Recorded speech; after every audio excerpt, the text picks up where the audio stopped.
Yo, what's going on, everybody? It's your boy Big Blue. This channel where you find the truth, seek understanding, and be the light. We got another podcast episode of the Average Thought Podcast.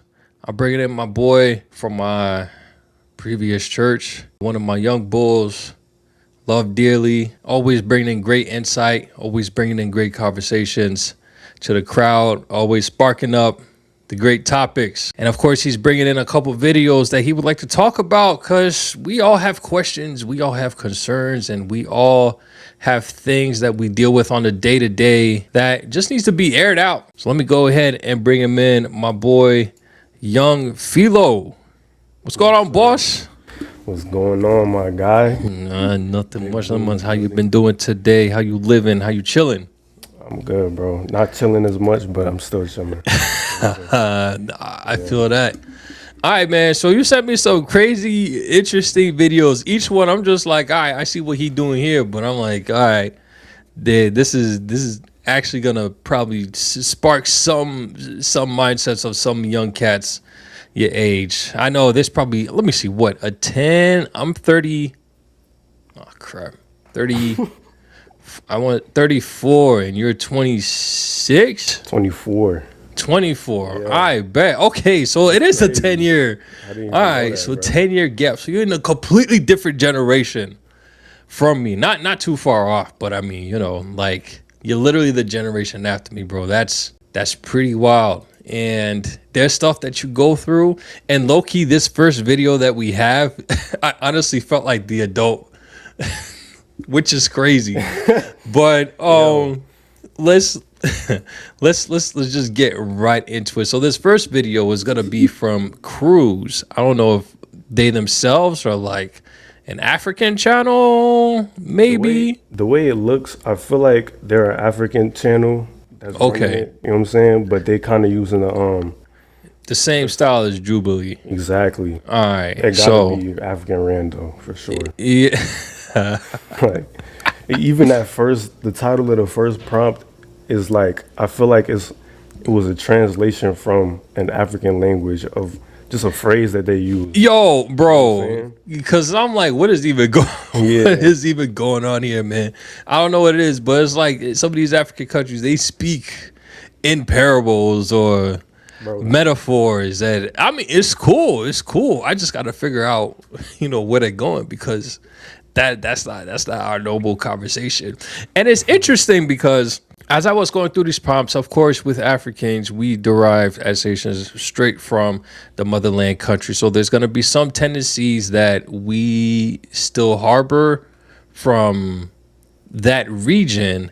And I see that heavy here. Like if you told me that these were Haitians, I would be like, yep, I believe it 100, like 1,000%, just based off of the conversations and the way that the older people and the young and it's essentially the adults and the Gen Zs, and like the way they're communicating with each other and like their expectations. It's just like, man, this really sounds like they should really like do a Haitian one. I don't even know. Bro, that would be fire.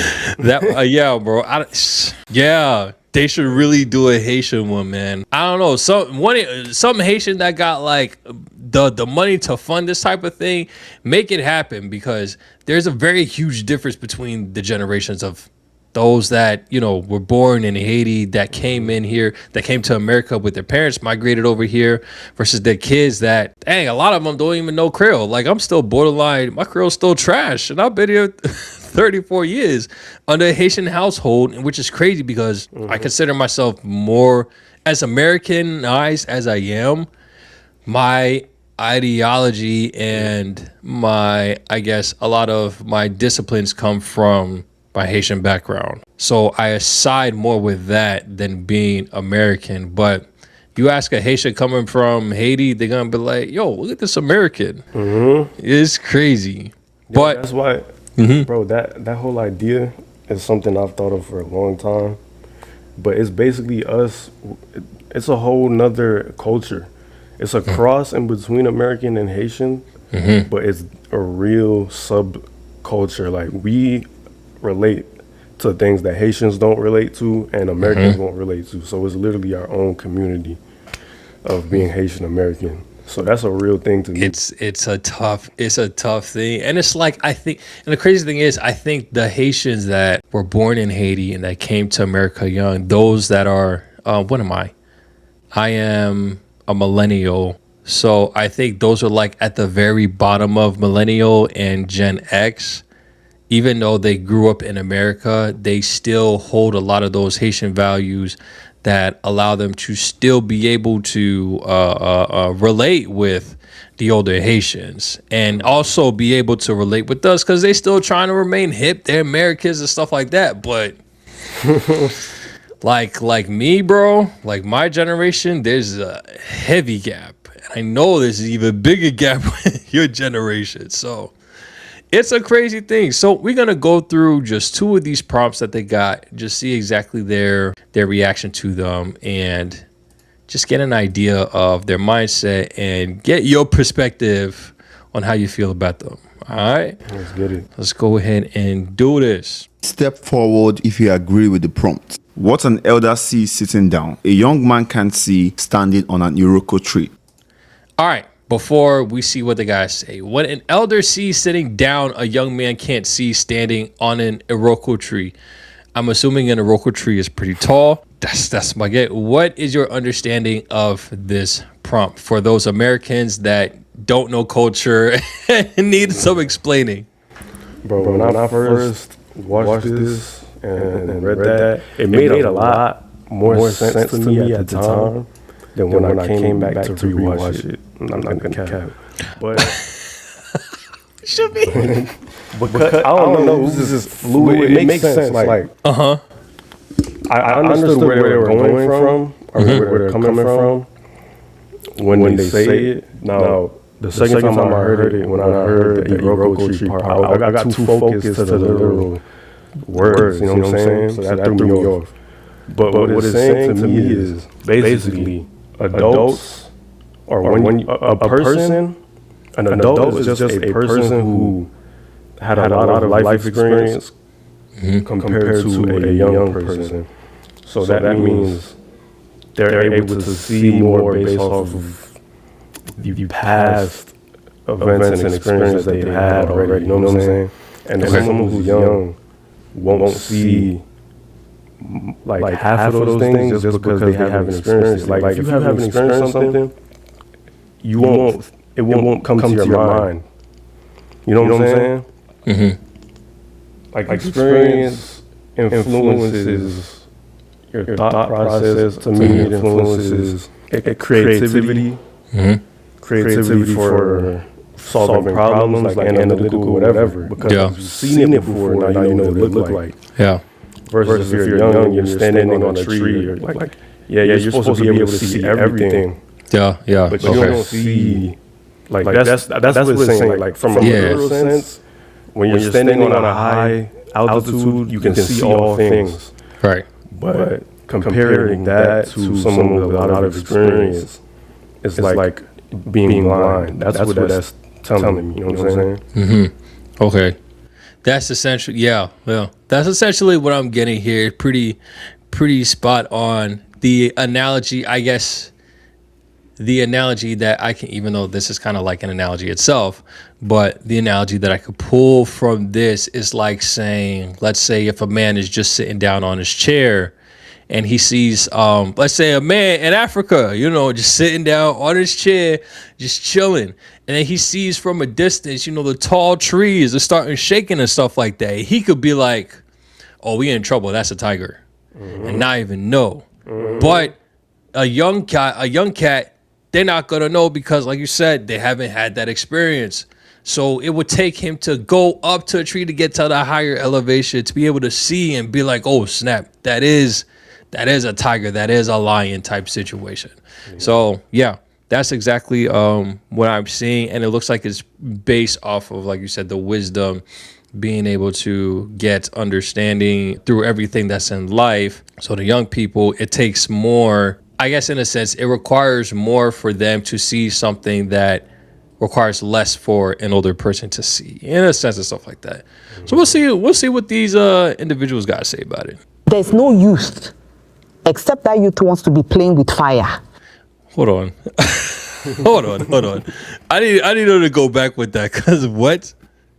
There's no youth There is no youth except except that youth want to be playing with fire. That's pretty harsh. that youth wants to be playing with fire.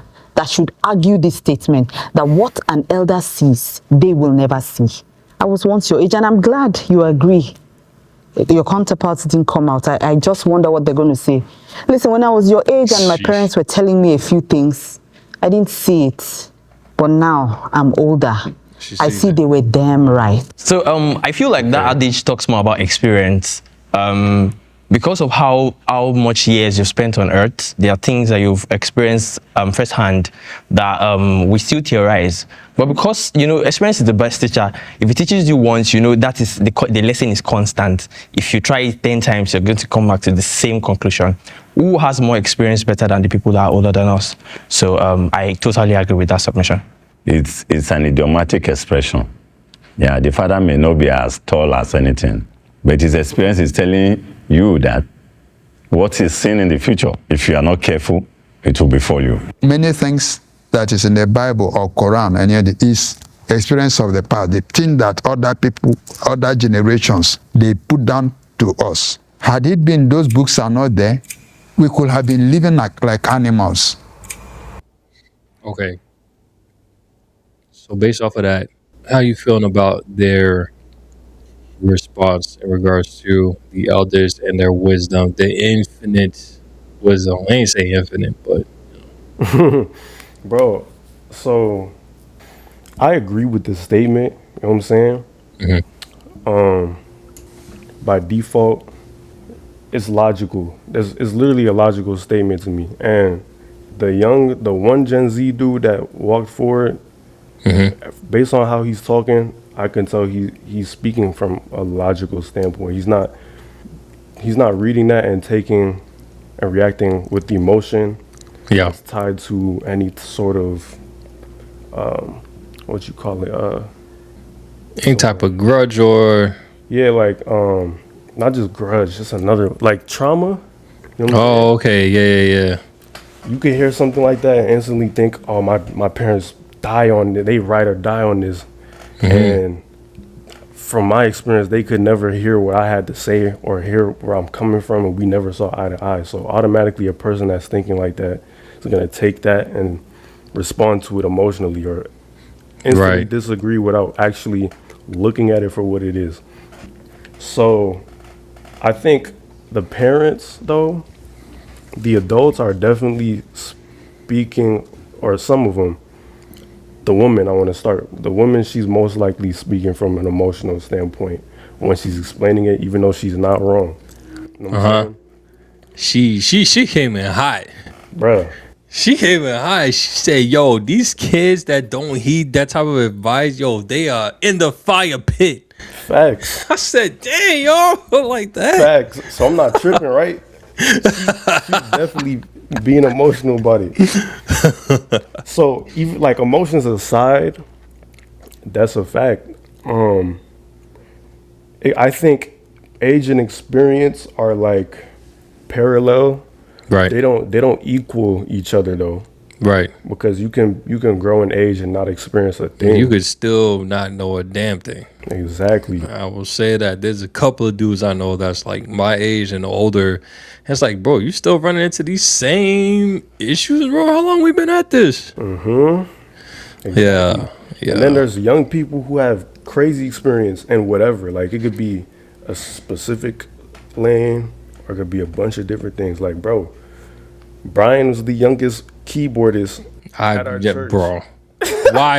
Wild dude on the keys, man. Don't make Bruh. no sense. Anybody that tries to say Brian doesn't have any experience on keys just because of his age is literally Yeah. being blind. Yeah, man. Blind as heck. They need to go stand at that Oroko tree themselves. Exactly. You know what I'm saying? So I think what the statement is saying though is like most of the time, age comes with experience. Well, at least that's what it should be.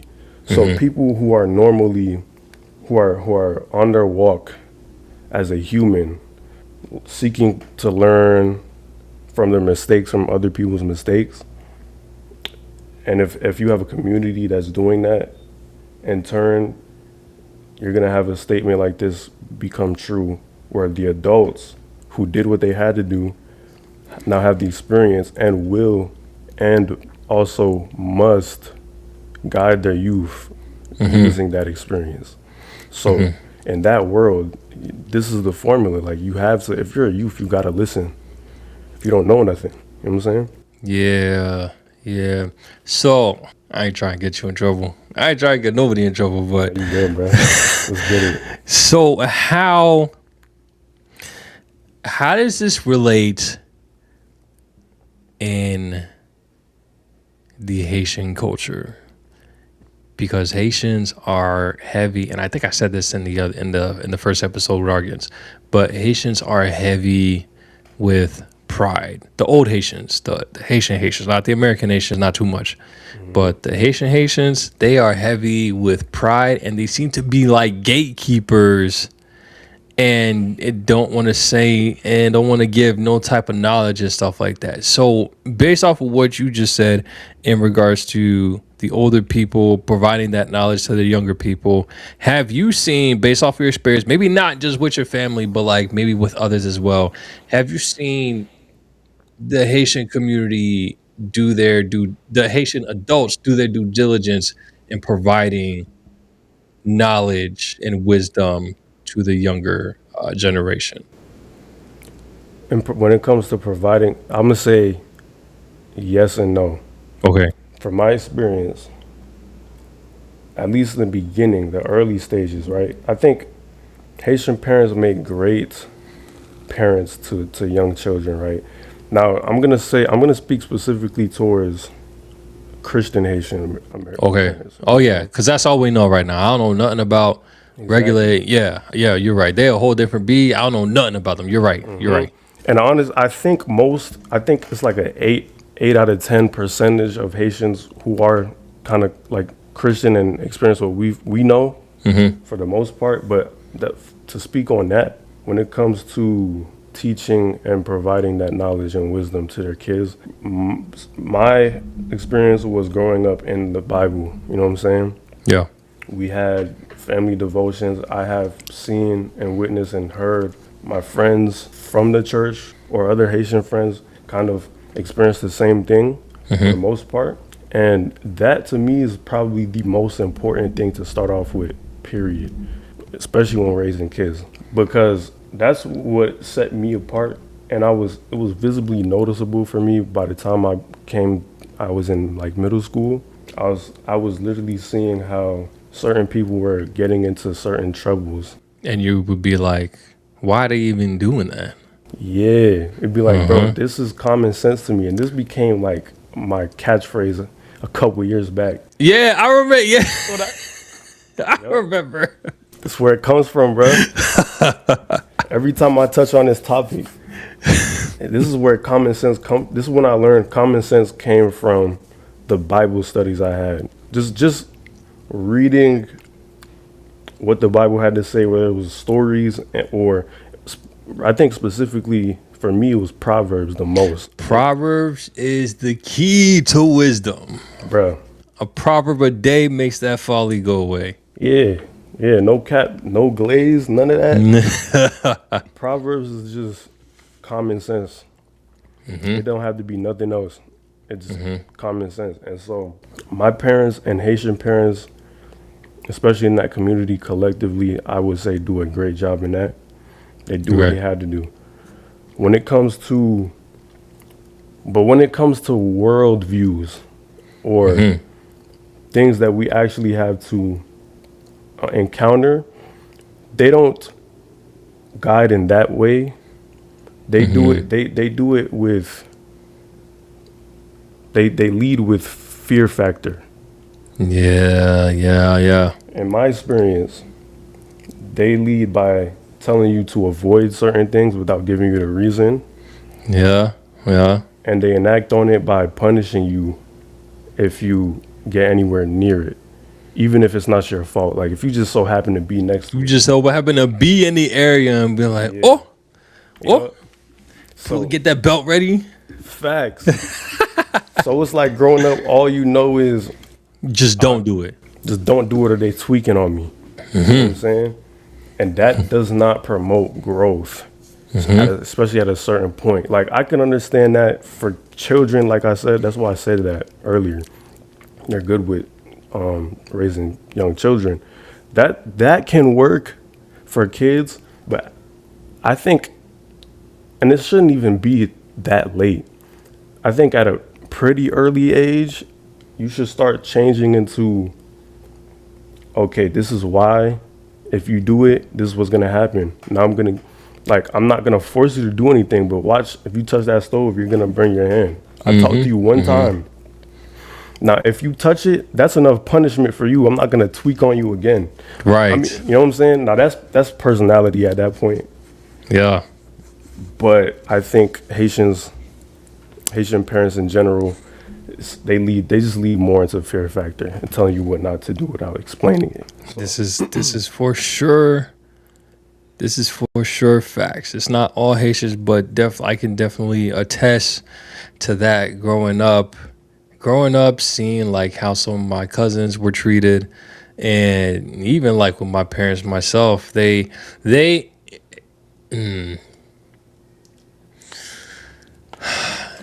my parents, a lot of it was I got the discipline when I decided to touch or do whatever it is that I wasn't supposed to do. And then it was like I was expected to already know that I should or shouldn't do it. Which in some cases, yeah, I guess you could say that I should have. Like, I remember one instance specifically when I was younger, and this was very dumb on my part, but I was with my dad.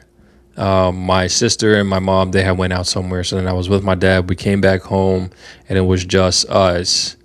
For some reason, I took it upon myself to leave the house, go to my backyard, go to my neighbor's yard. And my neighbor had like, those what do you call those tripod bike thingies, like those motorcycle little bike thingy majiggers. And I took my neighbor's bike and I rode around the block with it like twice. Mind you, I know that I knew I shouldn't have done it, but the flesh within my heart was just like, yeah, bro, we need some fun. We bored in the house. And this homie got all the stuff in his backyard. Yeah. So I took it, went around the block like twice. Once I hit the block the third time, the worst thing could have happened. My neighbor's dad was coming down the street and saw me riding it. He saw me riding it, and like I'm looking at him, he's looking at me, and as he's driving by, he's like, "What the?" I was just like, "Yo, it's over with." Wait, he knew you well? Yeah, that was my homeboy. That was my neighbor. They knew me well. I'm always outside playing with them and stuff like that. He knew exactly who I was. He knew dang well I didn't have one of those. Were they like Moon Blanc or? Yeah, they were Moon Bleu. Yeah. All right, that's worse. That's crazy, bro. So I came home. I don't even know if he said anything to my dad. I came home. He didn't even stop, mind you. He still went to the house. So then I waited for a little bit. I stayed a distance, see if he was gonna go inside, and he did. So then I rode the bike back to their backyard. Of course, I was hiding and everything, like I was James Bond and all that stuff, hiding against the wall, making sure I wasn't visible and all that crap. And then I hopped the fence, and then I went inside. No, he did tell my dad, because after like 30 minutes, that's when my dad came, and he tweaked on me, bro. Whoosh. When I tell you, man, my knees were done up, because that ingenue was real. That ingenue was real for me back there, yo. My knees never left the floor. Bro, sitting there for like 2 hours. Yo, it was terrible. It was terrible. But it was one of those situations where it's like, what the heck was I doing? Why would I leave to go outside unsupervised. Granted, I was always unsupervised when I went outside, but I went to my neighbor's house, grabbed my neighbor's property, and took it upon myself to enjoy it. Like, it's like, what the heck was I doing? But the discipline came afterwards, of course, and I ain't gonna hold you. It took me a while to stop doing stuff like that, but the continued discipline eventually got me to a point where I just stopped doing that stuff altogether. So yeah, so like you're saying, the discipline is heavy, but it's good. But at the same time, once you start to get to a certain point in age, it's like you're trying to discipline me, but not giving me a reason as to why this is bad, why I shouldn't be doing this type thing. So then now I'm just going off of whatever it is that you say. And if I don't put two and two together when I get older for myself, then I'm just going to keep having that mindset, which I feel like a lot of Haitian American kids growing up, that's what they just have stuck with them. Like, let me see. So like with Kev on stage, he was mentioning about, he grew up in the church and stuff like that. And they just kept saying like being gay is bad, it's terrible to be gay and all that stuff. And then his biggest thing was just like being gay is a sin is bad, we don't want to sin type stuff. And that's it at the end of the day. And it's like, yeah, we could tell them that, homosexuality is a sin, but we need to give more context as to why, how to navigate, with those individuals and not look at them like, they're the smug of the earth. Because they're still humans at the end of the day. But that comes with, the discipline of being able to teach as to why we don't do this or why we should stay away from that or these type of people and stuff like that. But nah, bro, I feel you. The discipline with the Haitians is real and sometimes to the detriment. But I can say that I've utilized it as now an adult. I've utilized being able to find the good in that discipline and transforming it into something different to where it's not as traumatic with my kids, but at the same time, they kind of get the point a lot earlier than I did. It's like I said, I was still doing dumb stuff for quite a bit of years. Quite a bit of years before I finally got it. But that's because there was really no explanation. It was just, I told you not to do this. Yeah. And then that was it type thing. But nah, man. I feel that, bro. It just leaves you in the dark. It doesn't. See, always in the dark about stuff. But it is what it is. All right, so let's go ahead and continue on with this prompt that we got here.